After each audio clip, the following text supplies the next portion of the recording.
बात उज्जैन की करते हैं, जहां सिंधिया के दौरे के दौरान हादसा हुआ है। रामघाट पर सिंधिया के पास सीढ़ियों की रेलिंग गिर गई है। तो रामघाट पर पूजा करने पहुंचे थे ज्योतिरादित्य सिंधिया पूरी तरह से सुरक्षित बताए जा रहे हैं, लेकिन जो रेलिंग लगी हुई थी वो रेलिंग अचानक गिर गई।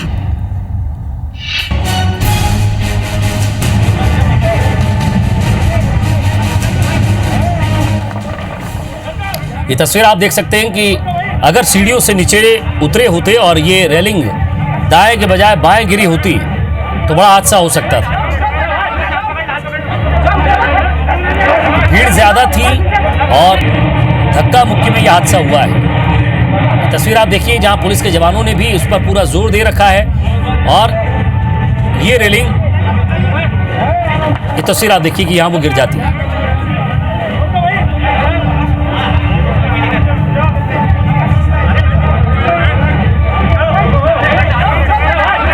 तो एक बड़ा हादसा टला है। ज्योतिरादित्य सिंधिया जिस समय सीढ़ियां उतर रहे थे रामघाट पर, उस समय अचानक यह हादसा हुआ।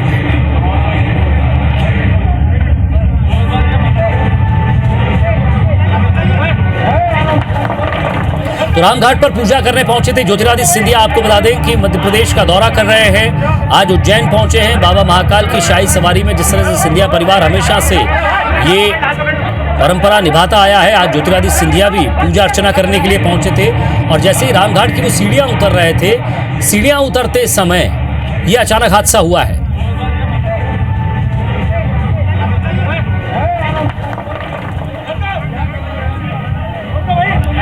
तो लाल पत्थरों की ये सीढ़ियां बनी हुई थी और अचानक आप देख सकते हैं कि किस तरह से यहां पुलिस वाले और जनता उस पर झूम रही थी। दीपक यादव हमारे संवाददाता हमारे साथ जुड़ गए। दीपक, जो तस्वीरें हम देख रहे हैं उससे साफ साबित होता है कि कई लोगों के हाथ का दबाव, पूरे शरीर का दबाव एक पुलिस वाला चढ़ता हुआ नजर आ रहा है। ये तो गनीमत रही कि वो सीढ़ी ज्यादा नीचे नहीं उतरे और ये दाएं तरफ गिर गई है। अगर उनके ऊपर गिरती या दाएं बाएं गिरती तो एक बड़ा हादसा हो सकता था। बिल्कुल विजय, ये काफी बड़ा हादसा हो सकता था, क्योंकि जिस वक्त ज्योतिरादित्य सिंधिया रामघाट के लिए उतर रहे थे, ऊपर जो सिंधिया स्टेट की सीढ़ियां हैं वहां से होते हुए, और उसी दौरान जो है रेलिंग अचानक से भरभरा कर गिर गई। हालांकि गनीमत ये रही कि इसमें किसी को चोट नहीं लगी। यदि वो जो पत्थर है रेलिंग के, क्योंकि पूरी पत्थरों से बनी हुई रेलिंग थी और वो सीढ़ियों की तरफ गिरती तो उसमें निश्चित तौर पर उसमें ज्योतिरादित्य सिंधिया को चोट भी आ सकती थी और काफी बचा। लेकिन गनीमत की बात रही कि किसी को चोट नहीं आई, लेकिन एक बड़ा हादसा रामघाट पर आज हुआ जिसमें कि ज्योतिरादित्य सिंधिया बाल बाल बचे। दीपक, कई बार कहा जाता है सोशल डिस्टेंसिंग का पालन होगा, ज्यादा भीड़ नहीं होगी, तो फिर इतनी झूमा झटकी क्यों हो रही थी यहाँ? देखिए विजय, बिल्कुल ये सही बात है कि कोरोना काल है और लगातार सोशल डिस्टेंसिंग का पालन किया जाना चाहिए। लेकिन अगर हम सुबह से ही अगर हम बात करें ज्योतिरादित्य सिंधिया के दौरे को लेकर, तो हालांकि सरकार काफी इंतजाम किए गए थे, लेकिन फिर भी जो है सोशल डिस्टेंसिंग का कहीं पर भी पालन नजर नहीं आया।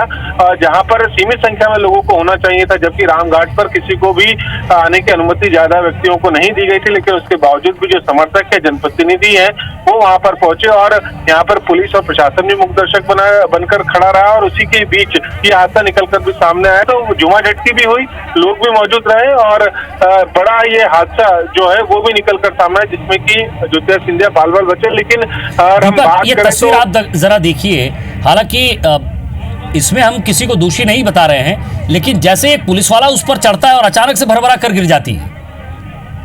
देखिए बिल्कुल ये वही जैसे ही पुलिसकर्मी वहां पर चढ़ता है और उसके बाद ये भरभरा कर गिर जाती है। और चूंकि ये रामघाट के पास ही बनी हुई छतरियां हैं जहां पर ये सीढ़ियां हैं और उन सीढ़ियों से उतरते हुए ये हादसा हुआ है।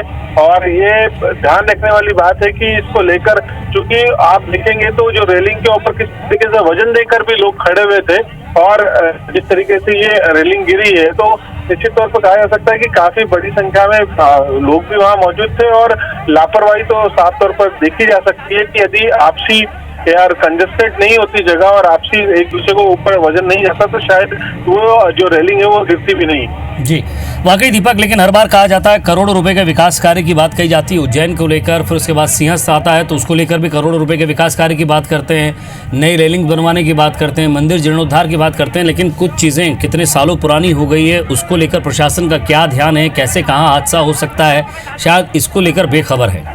बहुत बहुत शुक्रिया दीपक इस तमाम बातचीत के लिए।